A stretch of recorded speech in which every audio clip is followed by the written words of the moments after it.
Good day, I'm Theodore Henry, and this is your JIS News for Friday, January 10, 2025.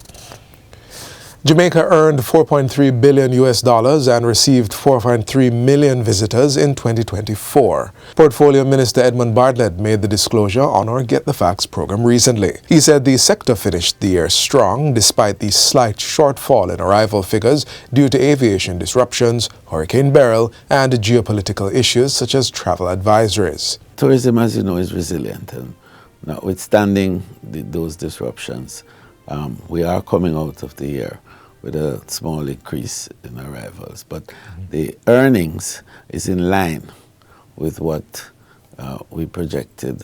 Minister Bartlett says Jamaica is on track to realize its growth strategy of 5 million visitors and earnings of $5 billion in 2025. He says 1.6 million airline seats have been secured so far for the winter season, which he revealed is the largest amount ever. Assuming an 80% load factor, that is to say, the plane is coming 80% full. Right. We would bring 1.3 million visitors in that space, and that's a 12.9% increase over last year. So the winter is strong. The income from that, of course, goes in line. Winter is the strongest period for earnings in tourism. Yes. The ADRs are the highest during that period. And so we anticipate a very strong first quarter of 2025. And that will set the pace for the rest of 25, providing, of course, there aren't any other weather, mainly weather distractions and disruptions, as we call it. Port Royal will become Jamaica's next economic hub following significant investments that have been made over the years in the East Kingston community. That's the word from Prime Minister Dr. Andrew Holness as he commissioned a new pipeline for Port Royal. Dr. Holness says critical investments in the cruise port, pier and customs facility, along with other developments, the town will generate revenue to fuel the island's economy. Port Royal is going to become a new economic hub for Kingston. It will add to our GDP. It will create revenues which will more than pay back for the over $2 billion worth of investment that we have made when you add up everything together. He added that new restaurants and museums will soon be opened to enhance the tourism experience. All of this investment that is coming here, it is to create Port Royal as a new destination, not just for tourists to come, but to enhance what is already the case. Port Royal is the destination for people in Kingston and St. Andrew. On the weekends, the place is packed. It is an entertainment and festival destination. The town will also benefit from road upgrades through the Shared Prosperity through Accelerated Improvement to our Road Network SPARK program. Rehabilitative works have commenced along Spanish Town Road and Mannings Hill Road in Kingston to address poor road conditions along these major thoroughfares.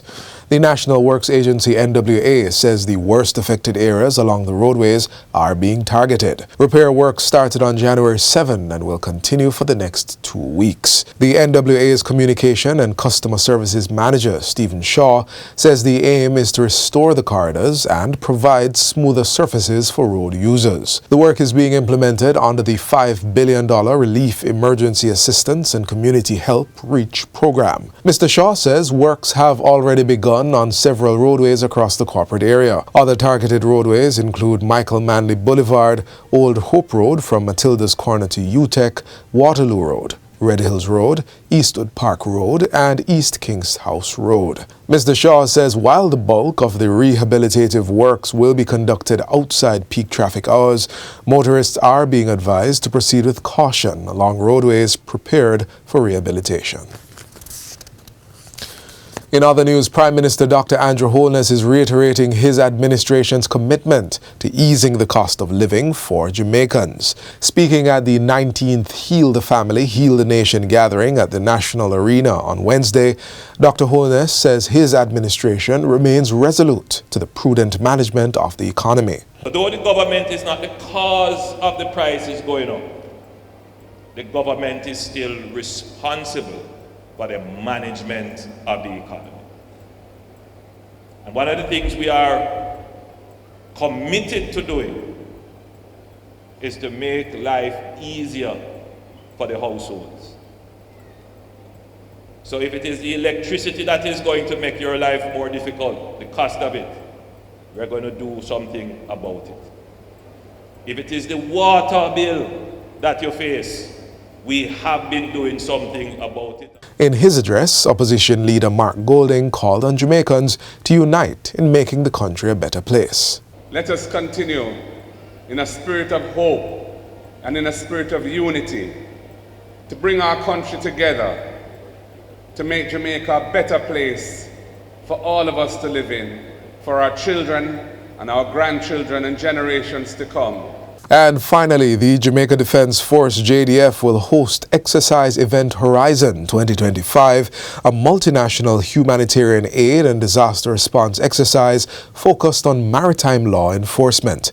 The event is set to run from January 12th through to the 26th. The exercise is being done to strengthen the capabilities of participating nations in maritime security, humanitarian assistance and disaster relief, cybersecurity, and aeronautical and maritime search and rescue operations. Commander of the Maritime Air and Cyber Command, Brigadier Elon Clark, gave the details of the event during a JIS think tank held yesterday. He explained that the exercise will address critical threats such as illicit trafficking, migration, search and rescue, natural disasters, and cyber threats. We realize that these threats do not respect borders.